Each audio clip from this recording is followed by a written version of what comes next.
The day is done. The sun is set. The house is finally quiet, but your mind is not. It races like a car on an endless track. Thoughts of tomorrow's to-do list circle around and around. Worries about work, family, and finances buzz like persistent mosquitoes in a dark room. You toss to one side, then the other. The pillow feels lumpy. The blankets feel too heavy, then too light.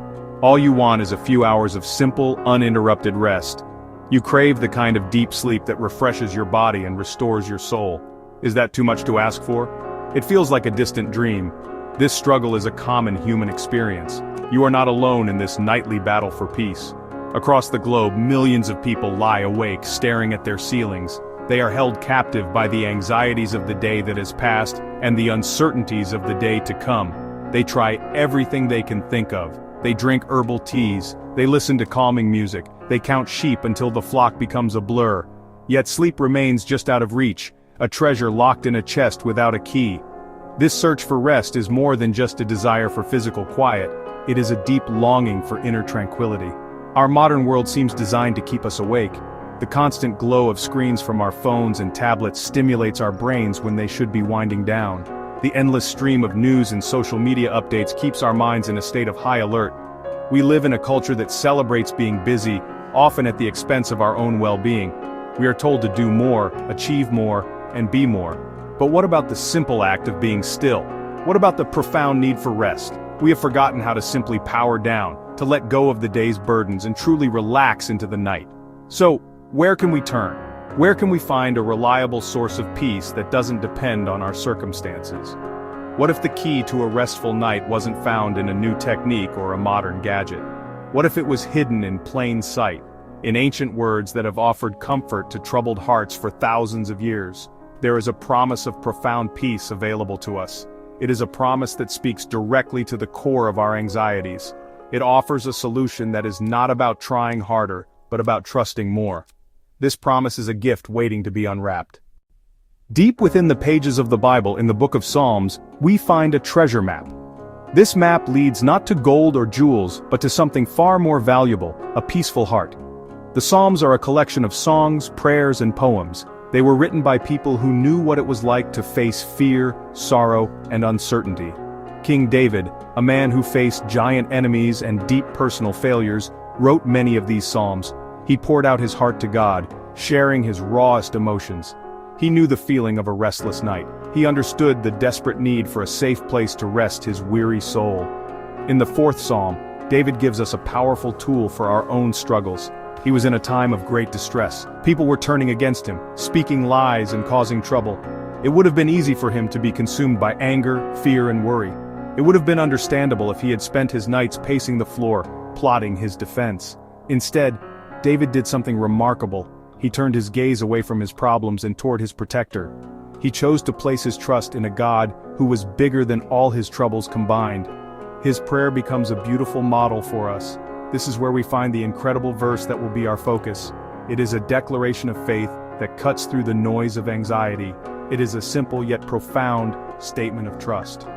In the final verse of this short psalm, David writes, "In peace, I will both lie down and sleep. For you alone, O Lord, make me dwell in safety." Read those words again. Let them sink in. This is not just wishful thinking. It is a confident assertion. David is not hoping for peace. He is claiming it. He has found the secret to true rest, and it has nothing to do with his external circumstances. This single verse holds the key to unlocking the peaceful sleep you long for. It is more than just a comforting phrase, it is a divine promise. It teaches us that our safety does not depend on our ability to control every outcome. It does not depend on having a perfect, trouble-free life. Our safety, our security, our ability to rest in true peace comes from one source alone, the Lord. He is the one who watches over us. He is our guardian through the darkest night. He is the one who allows us to lie down and sleep, not because the world is safe, but because he is faithful. To truly grasp the power of David's peaceful declaration, we must first understand the storm he was in. Psalm 4 begins not with peace, but with a desperate plea. David cries out, "Answer me when I call, O God of my righteousness." Imagine the weight on his shoulders. He was a king, a leader, yet he was surrounded by enemies. He faced betrayal from those he may have once trusted. His reputation was under attack, with people turning his glory into shame. This was not a minor inconvenience or a bad day at the office. This was a crisis that threatened his life, his leadership, and his very identity. His world was filled with chaos and uncertainty, the perfect recipe for sleepless nights.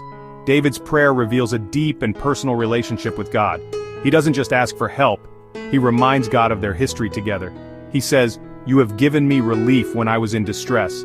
He is drawing strength from past experiences of God's faithfulness. This is a crucial first step for us as well. When our current troubles feel overwhelming, it helps to look back. We can remember the times when God has carried us through before. David isn't just complaining about his problems, he is anchoring his heart in the reality of God's proven character. He knows who to call upon when darkness closes in. His cry is not one of despair but of dependent hope. Think about the pressures David was under.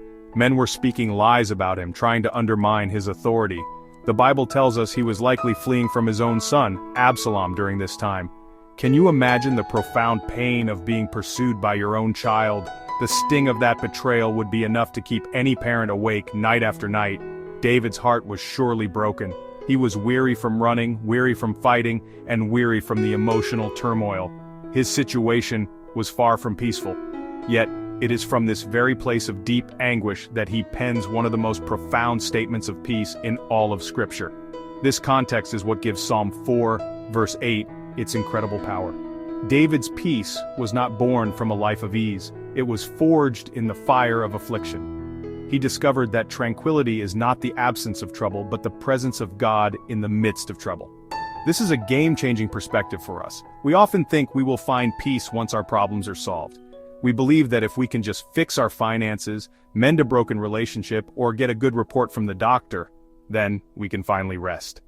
David teaches us a different way. He shows us that peace is available right now, today, regardless of the storms raging around us. After crying out to God, David turns his attention to his adversaries, but he doesn't lash out in anger or threaten revenge. Instead, he offers them an invitation to find the same peace he is pursuing. He tells them, "Be angry, and do not sin. Ponder in your own hearts on your beds and be silent." This is remarkable advice from a man under attack. He is essentially telling them to stop their frantic scheming and their hateful words. He is inviting them to hit the pause button. He encourages them to go to their beds, not to plot more trouble but to be still and examine their own hearts in the quiet of the night. This call to ponder in your own hearts is a call to self-reflection. It is an instruction to look inward and be honest. David knows that much of their strife comes from their own restless and misguided desires. By telling them to be silent, he is pointing them toward the path of peace. So often, our own anxiety is fueled by the noise we create, both externally and internally. We replay conversations, we nurse grievances, we spin what-if scenarios. David's wisdom cuts through all of that. He suggests that the first step toward peace is to simply stop talking, stop striving, and listen to the silence. It is in that quiet space that we can begin to hear the gentle voice of God. The command to be silent is a direct challenge to our culture of constant noise and distraction. We fill every spare moment with podcasts, music, videos, and endless scrolling. We are almost afraid of what we might find if we were left alone with our own thoughts in a quiet room. David understood that true peace requires us to be still before God. It means intentionally setting aside the distractions that keep our minds spinning. It means creating a space for our souls to breathe. This is not an empty, passive silence. It is an active, purposeful stillness, a quiet waiting in the presence of the Almighty. This practice of pondering and being silent is not just for David's enemies, it is for us too. Before we can lie down in peace, we must first learn to be still. As you prepare for sleep tonight, take David's advice. Turn off the television. Put your phone away, out of reach. Resist the urge to fill the quiet. Instead, simply lie in your bed and be silent. Allow the frantic energy of the day to dissipate. Ponder your own heart, not with judgment, but with gentle curiosity. Bring your thoughts, your worries, and your fears into the quiet and simply hold them before God without needing to fix them. This is the starting point for true rest. David continues his address by, contrasting the world's way of thinking with the way of faith. He observes the restless longing of those around him. He notes, "There are many who say, 'Who will show us some good?' This is really the timeless cry of the human heart apart from God.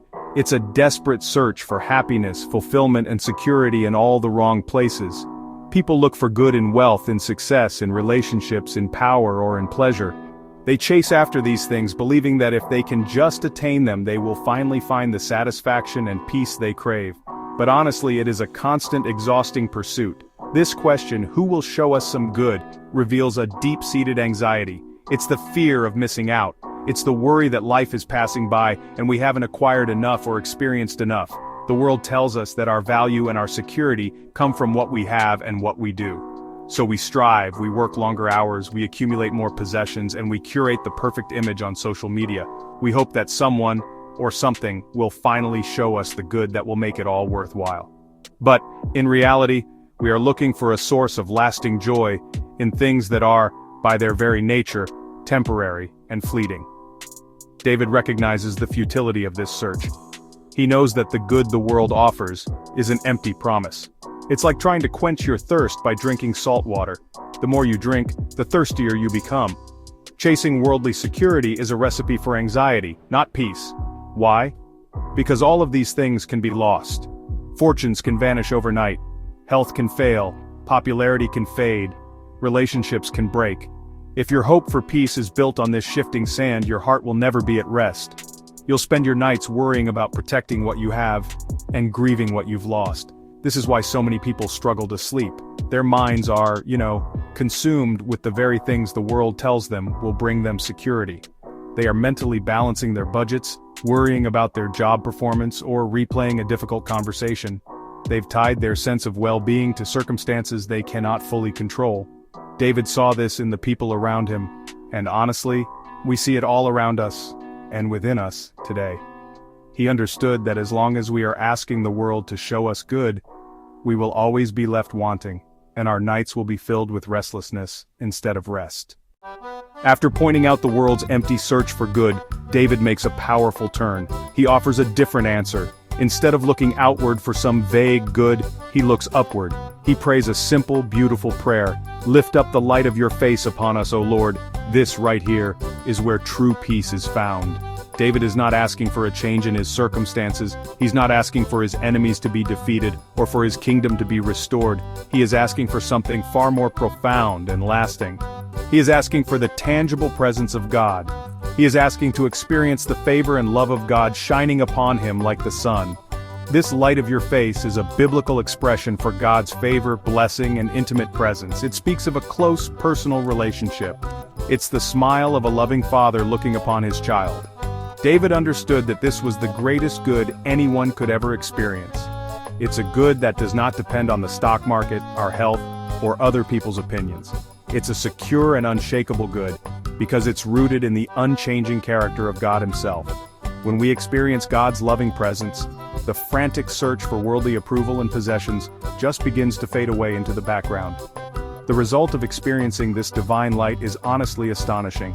David declares, "You have put more joy in my heart than they have when their grain and wine abound." Think about what he is saying. The joy he feels from God's presence is greater than the joy of the wealthiest farmer at the peak of a bountiful harvest. In his ancient culture, an abundance of grain and wine was the ultimate sign of success, security, and prosperity. It was the good that everyone was chasing. Yet David says the inner joy he has from God is far superior. It is a deeper, richer, and more satisfying joy than any material blessing could ever provide. This is the secret that unlocks the peaceful sleep promised in verse 8. Our hearts can only be at rest when they have found their true source of joy. We now arrive at the heart of our journey, the beautiful verse that really holds the key to our rest. Psalm 4 verse 8 reads, "In peace I will both lie down and sleep." Let's take a moment to break this powerful statement apart. Notice that David mentions two distinct actions, lying down and sleeping. These are not the same thing. Many of us know how to lie down. We go through the motions every single night. We turn off the lights, pull back the covers, and place our heads on the pillow. Our bodies are in a position of rest, but our minds are still running a marathon. We can lie down for hours, physically still, but mentally tormented, with sleep remaining a distant shore we cannot reach. David's declaration is that he will do both of these things in peace. First, he will lie down in peace. This speaks to a conscious decision to let go of the day. It is an act of trust. Lying down in peace means releasing the worries, the frustrations, and the anxieties that have clung to us since morning. It's a deliberate choice to stop striving, to stop trying to solve all our problems in the middle of the night. It's a moment of surrender, where we hand over the heavy burdens we have been carrying to a God who is strong enough to hold them. It is saying, God, I have done all I can for today. The rest is in your hands. I will now be still. Second, David says he will sleep in peace. This is the natural result of lying down in trust. When we have truly surrendered the day to God, our minds are freed from the relentless cycle of worry. Sleep is no longer something we have to chase or fight for. It becomes a gentle visitor that we can welcome. Peaceful sleep is a gift. It's a sign that our souls are at rest, confident in our protector's care. It is the deep, restorative slumber that recharges not just our bodies, but our spirits as well. It's a sleep that is untroubled by the fears of yesterday or the uncertainties of tomorrow, because we know who holds our future. So, this verse is a two-part promise we can claim for ourselves. It is a commitment to a process. The peace begins before our eyes even close. It starts with the intentional act of lying down and releasing our grip. It is a mental and spiritual posture of trust that we choose to adopt. From that place of peaceful surrender, the gift of peaceful sleep can finally flow. David is not just describing a feeling, he is outlining a practice.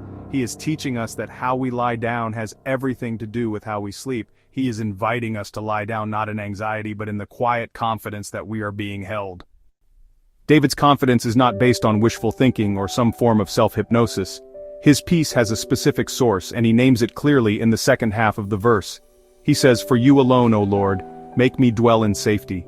This is the foundation upon which his peaceful rest is built. The word alone is one of the most important words in the entire psalm. David is making a radical declaration. He is saying that no one and nothing else can provide this kind of deep, soul-level security. It is not his army, his wealth, his title as king, or his own cleverness that keeps him safe. It is God, and God alone. This is a profound truth that we must let sink into our hearts. We spend so much of our energy trying to build our own systems of safety. We rely on our savings accounts, our alarm systems, our health insurance, and our social networks. These things are not bad in themselves, but they are fragile. They can fail. A job can be lost, health can decline, and friends can disappoint. If our sense of safety rests on these temporary supports, we will live in a constant state of low-grade anxiety, always worrying about the what-ifs. David discovered the secret. True safety is not a what, it's a who. It is found exclusively in the person of the Lord. Think about the freedom that comes from embracing this truth. When you believe that God is your safety, the pressure is off. You no longer have to carry the impossible burden of securing your own life. You can stop trying to control every variable and predict every outcome. You can release your white-knuckled grip on your circumstances and place your trust in the one who holds the entire universe in his hands. This doesn't mean we become careless or irresponsible. It means that underneath all our responsible actions there is a deep, unshakable calm, a quiet confidence that our ultimate well-being is not up to us. It is securely held by our faithful God. This is why David could sleep, even with enemies at his doorstep. His security was not in his surroundings, it was in his Savior. His peace was not dependent on the absence of threats, but on the presence of his protector. We can have that same peace tonight. As you lie in your bed, you can whisper these words to your own anxious heart. For you alone, O Lord, make me dwell in safety. Let this truth dismantle your fears. Let it be the anchor for your soul in the dark. Your safety is not a matter of chance. It is a matter of divine appointment orchestrated by the one who loves you and watches over you without slumbering. The final phrase of the verse adds another beautiful layer to this promise of peace. David says God makes him dwell in safety. The word dwell is significant. It doesn't suggest a fleeting moment of security or a temporary visit. It implies a permanent residence. It means to settle down, to live, to make your home in a place. David is not just saying that God protects him in moments of danger, he is saying that safety is the very atmosphere he lives in. It is his constant reality because God is his constant companion. He has moved into an unbreachable fortress of divine protection, and he lives there day and night. Imagine what it would feel like to truly dwell in safety. It would mean that no matter where you go or what you face, you carry with you an unshakable sense of security. It is like a turtle that carries its protective shell everywhere it goes. For the believer, our shell is the presence of God himself. The threats may be real, David certainly were, but they cannot penetrate this divine dwelling place. When we understand that we live and move and have our being within God's care, the power of external threats begins to diminish. Our fears lose their voice when drowned out by the truth of our secure position in Him. This concept of dwelling in safety transforms how we approach the night. The night can often feel like a vulnerable time. The darkness can amplify our fears, making our problems seem larger and more menacing than they do in the light of day. But if we are dwelling in God's safety, the darkness holds no terror. We can see our bed not as a battleground for anxiety but as a sanctuary within our larger dwelling place of God's care. It becomes the safest spot in the universe, not because of the locks on our doors but because the Lord of heaven and earth is standing guard over us. He has made our place of rest a place of absolute security. Therefore, when you lie down tonight, visualize yourself dwelling in this place of safety. See yourself wrapped in God's protective love. Know that He has established a perimeter of grace around you that no fear can cross. This is not a fantasy, it is your spiritual reality as a child of God. David understood this, and it allowed him to sleep soundly in the midst of crisis. We can embrace the same truth. Our address has changed. We are no longer residents of the land of worry. We have been invited to move in, to settle down, and to dwell permanently in the unshakable safety that is found in Him alone. Finding peaceful sleep begins long before your head hits the pillow. It starts with an intentional transition from the busyness of the day to the quiet of the night. Think of it as creating a sacred runway for rest. Just as an airplane needs time to slow down after landing, our minds and bodies need a dedicated period to wind down. This is more than just turning off the lights. It is about creating a simple, repeatable ritual that signals to your entire being that it is time to prepare for peace. This ritual does not need to be complicated. It can be as simple as changing into your pajamas, washing your face, and turning down the lights, but doing so with a new purpose. Let this evening ritual become a physical embodiment of the principles in Psalm 4. As you dim the lights in your room, imagine yourself dimming the frantic noise of the world. As you wash your face, visualize washing away the worries and frustrations of the day. Every small action can become a prayerful step towards stillness. The goal is to create a buffer zone between the demands of your day and the rest you seek. This might mean setting a specific time, maybe 30 minutes before you want to be asleep, where you disengage from screens, demanding conversations, and work-related thoughts. This is your time to be still, just as David advised. During this wind-down time, you can incorporate the wisdom of the psalm directly. Find a comfortable chair or sit on the edge of your bed. Take a few slow, deep breaths. Inhale God's peace and exhale the day's anxieties. Read through the whole of Psalm 4 slowly. Don't rush it. Let the words wash over you. Pay attention to David's journey from distress in verse 1 to the settled joy he finds in verse 7. See your own struggles in his cry for help. Feel the invitation to stillness in his counsel. Let his prayer, "Lift up the light of your face upon us, O Lord," become your own heart's desire before you even attempt to sleep. This preparatory ritual is a practical way of pondering in your own hearts on your beds. You are creating the quiet space necessary for self-reflection and connection with God. You are consciously choosing to step out of the world's frantic pace and into the peaceful rhythm of grace. By establishing this simple habit, you are training your mind and body to recognize the cues for rest. You are no longer stumbling into bed with a mind full of chaos. Instead, you are walking calmly and purposefully toward the sanctuary of sleep, having already begun the process of surrendering your burdens to the one who promises to carry them. As you settle into bed, anxieties often resurface. This is the moment to speak God's truth aloud. David declared, "In peace I will both lie down and sleep." Say it slowly, let it sink in. Repeat, "For you alone, O Lord, make me dwell in safety." With each repetition, focus on a different word. Peace, sleep, you alone. Let this verse become your lullaby, drowning out worry. Reciting scripture isn't magic, it's realigning your mind with God's truth. When worries arise, answer them with this verse, reminding yourself, God is in control and His peace is real. Declare that God is bigger than your problems and rest in His promise. David's prayer shows us how to handle worries, by giving them to God. Picture your anxieties as heavy stones. Name them, then hand them to God. Say, "Lord, I give you my worry about. I release it into your care." Imagine God covering you with His peace, a soft blanket replacing your burdens. If you pick the worry back up, gently surrender it again. This repeated exchange builds trust and breaks the cycle of rumination. Instead of analyzing problems, entrust them to the problem solver. You can't fix everything at 3 a.m., but God never sleeps. Entrusting your burdens is the pathway to true peace. Seal your mind in peace with gratitude.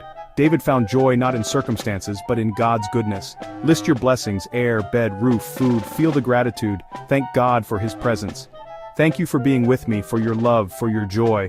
Gratitude shifts your focus from lack to abundance, rewiring your mind for peace. With a thankful heart, you're ready to embrace the promise. In peace I will lie down and sleep. Rest, secure in the joy and safety God provides. Sarah, a young mother, was plagued by nightly anxiety. Psalm 4:8. In peace I will both lie down and sleep, became her lifeline. She learned to hand her worries for her children to God, repeating the verse aloud. Surrendering her fears, she found her anxiety quieted and her rest deepened. It wasn't a perfect cure, but it was a new way to trust the ultimate guardian. Sarah discovered that her role wasn't to stay awake worrying, but to rest in God's care. A rested mother became a more joyful mother. She learned to dwell in the safety only the Lord can provide. Mark, a high-pressure executive, couldn't escape work stress at night. A friend shared Psalm 4:8, and Mark skeptically tried reciting it at bedtime. He put away his phone, repeated, "In peace I will sleep, for you alone, O Lord, make me dwell in safety." Gradually he untangled his identity from his job and found rest in God's care. His sleep improved and he woke refreshed. Colleagues noticed his new calm. Mark learned true rest isn't about achieving more but surrendering more. His safest dwelling place was in God's steadfast care. Now think of a young woman named Chloe, a college student away from home for the first time. The world felt big and overwhelming. The academic pressure was immense, with exams to study for and papers to write. The social pressures were just as intense, trying to find her place, make new friends, and navigate a new world of independence. At night, her small dorm room felt like a pressure cooker for her anxieties. Loneliness, self-doubt, and fear of the future would swirl in her mind, making sleep feel like an impossible task.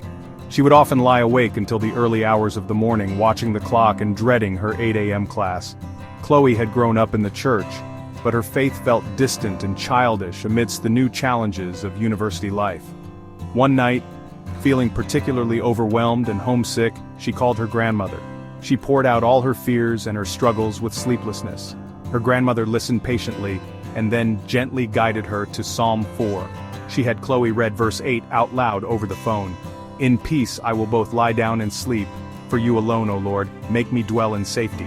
Her grandmother explained that this verse was her own anchor, something she had clung to for decades through every storm of life.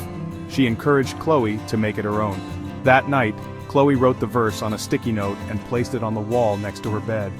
It was the last thing she saw before she turned out the light. As she lay in the darkness, the familiar feelings of anxiety began to rise. But this time, she had a defense. She focused on the words she had just written. She whispered them into her pillow. "You alone, O Lord, make me dwell in safety." She thought about what that meant. It meant that even if she felt alone in her dorm room, she wasn't truly alone. It meant that her future wasn't solely dependent on her grades or her social success. Her safety was in God. This simple practice became Chloe's nightly ritual. The verse became her anchor in the turbulent waters of college life. It didn't make her exams easier or magically solve her social anxieties, but it gave her a secure place to rest her heart at the end of each day. It reminded her that she was held and cared for, even when she felt small and insignificant. She learned that peace was not the absence of pressure, but the presence of her protector. For Chloe, a single verse of ancient scripture became the most practical and powerful tool for navigating her new world, allowing her to find peaceful sleep, one night at a time. We have journeyed together through the ancient words of a king in distress. We have walked with David from his desperate cry for help to his confident declaration of peace. We have seen how his world, filled with chaos, betrayal, and fear, is not so different from our own. The pressures he faced may have worn different clothes, but the anxiety they produced is timeless. The sleeplessness that threatened to overwhelm him is the same sleeplessness that visits so many of us in the quiet of the night. His story becomes our story. His struggle resonates with our own restless hearts. The search for a quiet mind is a universal human quest, and David's psalm is a treasure map for all who seek it. In his journey, we discovered that peace is not something we can achieve through sheer willpower. It is not found in the absence of problems. We learned that the world's promises of security, found in success, wealth, or approval, are ultimately empty. They are built on shifting sand and lead only to more anxiety. David teaches us a better way. He shows us that true, lasting peace is not a what, but a who. It is found in the presence of God, It is discovered when we turn our gaze away from the storms around us and fix it upon the light of your face. It is a peace that fills our hearts with a joy greater than any earthly treasure. We have seen this truth come to life through the stories of ordinary people. We met Sarah, the worried mother, who learned to hand over her fears for her children to the ultimate guardian. We met Mark, the stressed executive, who untangled his identity from his job and found a security that the market could not shake. We met Chloe, the overwhelmed college student, who found an anchor for her soul in the lonely nights of her dorm room. Each of them, in their own unique circumstances, discovered the profound practical power of a single verse. They learned to lie down and sleep in peace, not because their problems vanished, but because their protector was faithful. Their stories and David's story are an invitation to you. They are a testament to the fact that this promise is not just for ancient kings or spiritual giants, it is for you. It is for the parent, the professional, the student, the retiree. It is for anyone whose mind races when the lights go out. It is for anyone who has ever stared at the ceiling, longing for the simple gift of rest. The promise of Psalm 4 verse 8 is a universal promise for every restless heart. It is a divine prescription for the ailment of anxiety. It is a gentle lullaby for a world that has forgotten how to be still. God's promise of peace is available to you, right here, right now. So, as this day draws to a close and night begins to fall, what will you do? Will you follow the old, familiar path of worry? Will you allow the anxieties of tomorrow to steal the rest you need tonight? Will you lie down with a mind still spinning, replaying the day's frustrations and rehearsing the next day's battles? Or will you accept the invitation to try a new way? Will you dare to believe that a different kind of night is possible for you? Will you take hold of the ancient promise that has brought comfort and rest to countless souls throughout the centuries? The choice tonight is yours. You hold the invitation in your hand. I encourage you to make a simple decision. Tonight, before you sleep, make Psalm 4 verse 8 your personal prayer. Create a small space of quiet, turn off the noise, put away the distractions, follow the simple practical steps we have explored. Prepare your heart with a ritual of stillness. Speak the truth of the verse over your own life, letting your ears hear the promise you are claiming. Exchange your heavy burdens for the lightness of His peace, and shift your focus to gratitude, counting the blessings that flow from the light of your face. This is not a complex formula. It is a simple, grace-filled path to tranquility. You do not have to conquer your anxiety alone. You were never meant to. The beauty of this promise lies in its final words. For you alone, O Lord, make me dwell in safety. Your peace is not your own project to manage. It is His work to do in you. Your role is simply to trust, to surrender, and to receive the gift He so freely offers. Let Him be your security. Let Him be your guardian. Let Him be the one who stills your frantic heart and watches over you as you sleep. He is the strong fortress, the safe dwelling place, the ever-present protector who never slumbers nor sleeps. You can rest because He is always awake. Tonight you can lie down differently. You can lie down not in fear, but in faith. You can lie down not with a clenched fist, but with an open hand. You can lie down in the quiet confidence that you are seen, you are known, and you are held by a love that will never let you go.